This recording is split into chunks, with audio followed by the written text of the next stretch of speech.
आप सभी को मेरा प्रणाम। जय सिया राम। वैश्विक महामारी कोरोना के दूसरी लहर के पश्चात आज आवश्यकता है कि हम सब पूर्णतः सतर्क रहें, सभी सरकारी एवं चिकित्सकीय निर्देशों का पूर्णतः पालन करें, जिससे हमारा सबका मिलकर यह प्रयास होना चाहिए कि तीसरी लहर से हम बच सकें। क्योंकि दूसरी लहर में सभी ने यह अनुभव किया है कि शायद ही कोई ऐसा परिवार रहा होगा जिसमें अपने परिवारीजनों को या अपने सगी संबंधियों को हम खो चुके हैं। आज यह सबसे बड़ी आवश्यकता है कि इस बीमारी को हम गंभीरता से लें और इससे बचें। इस वैश्विक महामारी के दौर में आप सभी स्नेहीजनों का लगातार स्नेह प्राप्त होता रहा। फेसबुक, यूट्यूब, इंस्टाग्राम, व्हाट्सएप तथा फ़ोन के माध्यम से आप सभी कुशल क्षेम के साथ साथ विभिन्न विषयों पर हम सब मिलकर चर्चा करते रहे हैं। जो लोग आज पहली बार इस चर्चा से जुड़ रहे हैं, उनको हम बताना चाहेंगे कि इस चर्चा का कोई भी उद्देश्य या इस चर्चा के रास्ते से हम किसी धार्मिक मंजिल को तय नहीं करना चाहते। एक सनातन धर्मी होने के साथ साथ श्री राम कथा के माध्यम से श्री रामचरित को जन जन तक पहुंचाने के संकल्प से जुड़े होने के साथ साथ हम यह सदैव ध्यान रखते हैं कि किसी भी जाति, किसी भी धर्म, किसी भी संप्रदाय के किसी भी व्यक्ति के बीच में या कुछ समूहों के बीच में आपसी वैचारिक मतभेद हो सकते हैं। तो अगर हम उन्हें धर्म, जाति और संप्रदाय के नाम पर बांटकर उनसे घृणा और नफरत की भावना से ही अपने बर्ताव को पेश आएंगे तो निश्चित रूप से यह गलत होगा। हम क्यों ना लोगों को एक मौका दें कि जिन बातों पर मतभेद है, जिन बातों पर वैचारिक घृणा या द्वेष की भावना सदियों से मन में पाले रखे बैठे हैं, हम उन विचारों को क्यों ना एक दूसरे से साझा करें और कोशिश करें कि जो सही रास्ता हो, जो सर्वसम्मति से सबको सही लगता हो, उस रास्ते पर हम आगे बढ़ सकें। हम किसी एक धर्म को न मान सकें तो कम से कम हमारा राष्ट्र धर्म तो सर्वोपरि हो। बहुत से संदेश, बहुत से मैसेज मुझे मिलते रहे। अलग अलग विषयों पर, अलग अलग बातों पर लोगों ने विचार रखने के लिए कहा, उन पर हमने चर्चाएं भी करी। लेकिन आज के दिन जिस विषय पर बात करना प्रासंगिक है, उसमें से सबसे ज़्यादा संदेश जिस विषय पर था वह ये था कि क्या किसी विशेष दिन या किसी विशेष उत्सव के दौरान किसी निर्दोष जीव की हत्या करना, उसकी कुर्बानी देना, क्या यह जायज़ है? मैं किसी धर्म पर या किसी संप्रदाय को टिप्पणी नहीं करता हूँ। मैं बस ये कहता हूँ कि वह किसी भी धर्म के लोग हों, लेकिन एक बार ज़रा विचार करें कि जिस निर्दोष जीव की हम हत्या कर रहे हैं वह भी उसी ईश्वर का बनाया हुआ जीव है। आखिर ऊपर वाला ईश्वर, अल्लाह, रब हमको देखता होगा तो हमारे बारे में क्या सोचता होगा? आखिर उस जीव के प्रति भी उसकी संवेदनाएं होंगी। वह क्या सोच करके हमारे प्रति अपनी धारणा ऊपर वाला बनाता होगा? एक बार ज़रा इसका भी विचार करें। एक बार ज़रा इस पर भी विचार करें कि आखिर उस निर्दोष जीव का दोष क्या है? आखिर उसने ऐसा क्या किया है जो हम अपने हितों के लिए, अपने मनोरंजन के लिए या अपने स्वार्थ के लिए या अपनी किसी काम के सिद्धि के लिए हम उसकी कुर्बानी दे रहे हैं? एक बार ज़रा इस पर विचार करना चाहिए।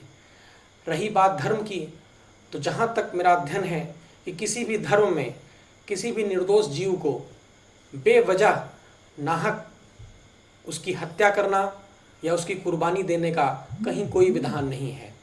मुझे तो ताजुब होता है कि जिस धर्म में नाहक पानी बहाने की इजाज़त नहीं है, वहाँ बेवजह खून बहाने की इजाज़त कैसे दी जा सकती है?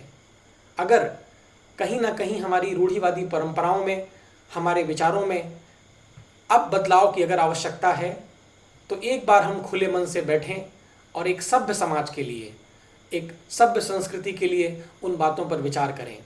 मैं किसी एक धर्म को नहीं कहता हूँ, क्योंकि मैं तो मानता हूँ कि जो हमारे पुरखों ने धर्म बनाया, उस धर्म के पीछे सिर्फ और सिर्फ एक ही लॉजिक रहा होगा, एक ही सोच रही होगी कि हम धर्म के माध्यम से, कुछ नियमों के माध्यम से एक आदर्श नागरिक, एक आदर्श इंसान की उत्पत्ति कर सकें, हम एक आदर्श इंसान का निर्माण कर सकें। उस आदर्श इंसान के माध्यम से हमारी कोशिश हो कि हम एक आदर्श परिवार का निर्माण कर सकें। उस आदर्श परिवार के माध्यम से हमारी कोशिश हो कि हम एक बेहतर समाज का निर्माण कर सकें। एक बेहतर समाज के माध्यम से हमारी कोशिश हो कि हम एक बेहतर राष्ट्र की परिकल्पना कर सकें, एक बेहतर राष्ट्र का निर्माण कर सकें। धर्मों के नियम सिर्फ यही हो सकते हैं मेरी समझ से, लेकिन शायद उसकी विवेचना करने वाले लोग, शायद उसका अनुपालन करने वाले लोगों ने उनके मतलब को अपने स्वार्थ के मतलब से मिलाया है और कहीं ना कहीं उसकी परिभाषा बदली है। तभी शायद आज उन नियमों से निकल करके जो लोग सामने आ रहे हैं, उनकी विचारधारा, उनकी सोच, उनकी रहन सहन, उनकी क्रियाशीलता निश्चित रूप से कहीं ना कहीं एक सभ्य समाज को परिलक्षित नहीं कर रही है। एक बार हमें इस पर विचार करना चाहिए। कुछ लोगों ने ये तक मैसेज किया कि क्या मांसाहार के बहाने लोगों की जीवों की कुर्बानी दी जाती है। तो अगर मांसाहार पर कुछ सोचा जाए तो मैं सिर्फ यही कहूँगा कि एक बार ज़रा विचार किया जाए कि क्या जिस चीज़ का हम भक्षण कर रहे हैं, जो भोजन हम कर रहे हैं, जो आहार हम ले रहे हैं, क्या वह सही है। हमारा शरीर मांसाहार के लिए अनुकूल नहीं है, ऐसा वैज्ञानिक भी कहते हैं। वैज्ञानिक तो किसी धर्म विशेष के नहीं हो सकते हैं। उन्होंने बताया है कि जो हमारे शरीर की संरचना है, जो हमारे शरीर की अनुकूलता है, वह मांसाहार के लिए ठीक नहीं है। इसको हम ये भी समझ लें कि जब हम बीमार होते हैं तो डॉक्टर सबसे पहले मांसाहार मना कर देता है और ये कहता है कि अब कुछ दिन हल्का खाइए, शाकाहार पर रहिए। एक दूसरे प्रयोगात्मक तरीके से भी हम सोच सकते हैं कि सिर्फ और सिर्फ शाकाहार पर जीवन संभव है, लेकिन शुद्ध शाकाहार को छोड़कर अगर हम उसके विपरीत आचरण करते हैं तो फिर हम यह भी समझें कि एक पक्ष को पकड़ें। अगर हम केवल मांसाहार का विचार करें तो केवल मांसाहार पर जीवन संभव नहीं है।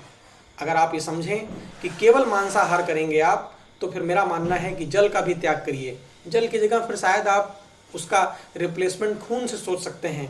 तो क्या केवल मांसाहार और केवल खून के दम पर कितने दिन जिया जा सकता होगा। हमारी शारीरिक संरचना ऐसी नहीं है। जिन लोगों का ये कहना होगा कि मांसाहार स्वादिष्ट होता है, तो ईश्वर कृपा से कभी हमने तो आज तक नहीं छुआ, लेकिन जिन लोगों से मुझे विचार मिले, उन लोगों का ये कहना रहा कि मांसाहार में जब तक शाकाहार नहीं मिलता है तब तक उसमें कोई स्वाद नहीं आता है। आप यूं ही पड़े किसी मांस को जो लोग मांसाहार करते हों वो ग्रहण करके देखें, शायद उन्हें कोई स्वाद नहीं मिलेगा। तो मेरा ये कहना है कि जिन चीज़ों की इजाज़त, जिन चीज़ों के खान पान की इजाज़त धर्म नहीं देता है, जिन चीज़ों की इजाज़त हमारी संस्कृति नहीं देती है, एक बार उस पर विचार करना चाहिए। एक दूसरे नज़रिए से भी देखें तो मैं सनातन धर्मी हूँ। सनातन धर्म के हिसाब से एक बात ज़रा समझने लायक है कि किसी प्रज्वलित आग के ऊपर जब भी कभी उस पर कोई मांस का टुकड़ा या शव रखा जाता है तो उसे चिता कहते हैं। लेकिन जब किसी भी प्रज्वलित अग्नि के ऊपर गेहूं, जौ, गुड़, घी इत्यादि रख करके आहुति देते हैं तो वह हवन कहलाता है। ऐसे ही हमारे शरीर की भी जठराग्नि है। उस जठराग्नि के ऊपर हम मांसाहार करके शव जला रहे हैं, चिता बना रहे हैं अपने पेट को, या हम उसमें शाकाहार की आहुति देकर हवन कर रहे हैं। हवन की महिमा वैज्ञानिक भी बताते हैं।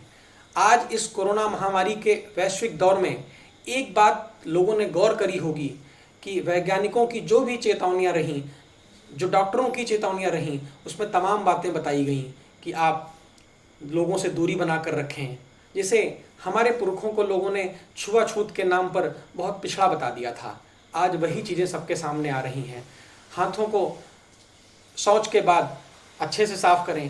कहीं से घर के बाहर से आएँ जाएं तो भी हम सफाई का विशेष ध्यान रखें। ये सारे नियम जो है हमारे भलाई के लिए ही डॉक्टर्स आज बता रहे हैं। आपको कहीं ना कहीं उस याद जरूर आती होगी, क्योंकि हमारे उसी सनातन संस्कृति में यह बताया गया कि आप कैसे संयमित, स्वच्छ और नियम से रहें। आज इस कोरोना महामारी के दौर में आपने देखा होगा कि किसी डॉक्टर ने नहीं कहा कि हाँ आप मांसाहार खाइए, आपकी इम्यूनिटी बूस्ट कर जाएगी। आपने ये कभी नहीं सुना कि डॉक्टरों ने कहा हो कि आप हफ्ते में एक बार स्नान करें। कभी आपने नहीं सुना कि एक ही दातून को एक हफ्ते रखे उसका सेवन करिए। किसी ने नहीं कहा कि आप अपने घर में गंदगी के साथ रहिए। सब ने कहा स्वच्छता के साथ रहिए, साफ सफाई के साथ रहिए। तो कहीं ना कहीं हमारा मानना ऐसा है कि आने वाली पीढ़ी, जो कि आज हमारे पास भी कई लोगों ने फ़ोन करके कहा कि महाराज श्री, हम लोग जिन जिन चीज़ों को रूढ़िवादी होने के नाम पर, जिन जिन चीज़ों को हम पिछड़ा होने के नाम पर, खुद को बहुत ज़्यादा फैशन और दिखावे के नाम पर हम अपने सनातन धर्म से बहुत दूर निकल चुके थे, आज जब हम सरकार की गाइडलाइन और डॉक्टरों की गाइडलाइन को ध्यान से पढ़ते हैं तो कहीं ना कहीं हमें महसूस होता है कि हम अपने सनातन धर्म से बहुत दूर चले आए हैं। क्योंकि वही वो धर्म था जो कि हमारे जीवन को, हमें जीवन जीने की कला को सुदृढ़ कर रहा था। मैं किसी एक धर्म के लिए आपको नहीं कहता हूँ कि आप उसको पालन करें, जो अच्छी बातें हों। मैं सब धर्म के लोगों से यही कहता हूँ कि आपके धर्म में जो भी अच्छी बात हो, जिससे कि किसी एक बेहतर समाज का निर्माण हो सकता हो, आप उसे सबके सामने लाएं, सबके बीच रखें। अगर वह सर्वमान्य होगी, अगर वह लोगों को सुगमता महसूस कराएगी, अगर वह लोगों के लिए फ़ायदेमंद होगी, तो निश्चित रूप से बिना कोई बताए उसका अनुसरण करेगा। बिना किसी ज़बरदस्ती के, बिना किसी जोर ज़बरदस्ती के उसको मानेगा। इसके लिए धर्मांतरण की और धर्म बदलने की आवश्यकता नहीं है। अच्छी बातें, फ़ायदे की बातें सब चुरा लेते हैं। यह समाज है, यहाँ सबको पता है कि हमारी अच्छाई किस में है और हमारी बुराई किस में है। बस हम अपने व्यक्तिगत लाभ और अपने व्यक्तिगत सोच के चलते हम कुछ न कुछ गलत अपने जीवन में कर रहे हैं। मैं आज भी कहता हूँ कि वह किसी भी जाति के लोग हों, किसी भी संप्रदाय के लोग हों, सबको कहीं ना कहीं यह मान के चलना पड़ेगा, आज नहीं तो 50 सालों बाद अगर हम आपस में बैर रख करके एक दूसरे को बिना किसी के मदद के अगर हम सोचें कि हम एक बेहतर समाज की स्थापना कर लेंगे, तो शायद यह सोच गलत होगी। जो लोग जाति, धर्म और संप्रदाय में बटे हुए हैं, उन्हें कहीं ना कहीं राष्ट्र धर्म के नाम पर ही एक आना होगा, एक होना होगा और आगे बढ़ना होगा। और मैं तो भारत में रहने वाले सभी लोगों से ये कहता हूँ कि आपने जाति, धर्म, संप्रदाय, आप कुछ भी लिखते हों, लेकिन आप अपने पीढ़ियों से आप भारतीय रहे हैं। आप अपने पूर्वजों का नाम, 10 पीढ़ियों का नाम आप अगर निकाल कर सामने रखेंगे तो उसमें से कोई ना कोई सनातनी, कोई ना कोई हिंदू जरूर मिलेगा। मेरा मानना है कि जिन पुरखों ने, जिन बुजुर्गों ने, जिन पूर्वजों ने इतनी बड़ी संस्कृति, इतनी बड़ी सनातन सभ्यता को आप सबके सामने रखा, बड़े बड़े ऋषि मुनियों ने तपस्या करी, प्रभु नाम स्मरण करते हुए हमारे फ़ायदे के लिए क्या हो सकता है, आगे आने वाली पीढ़ी के लिए क्या चीज़ फ़ायदेमंद है, उसको उन्होंने शोध किया, निकाला। आज भी वैज्ञानिक उससे लाभ पा रहे हैं, तो वह गलत नहीं रहा होगा। हमारा मानना है कि अलग अलग संप्रदायों में भी ऐसी विचार होंगे, उन्हें सामने आना चाहिए और उनका अनुसरण हम भी करने को तैयार हैं। इसमें हमें कोई भेदभाव की भावना नज़र नहीं आती है, लेकिन आप अच्छे विचारों को लाइए।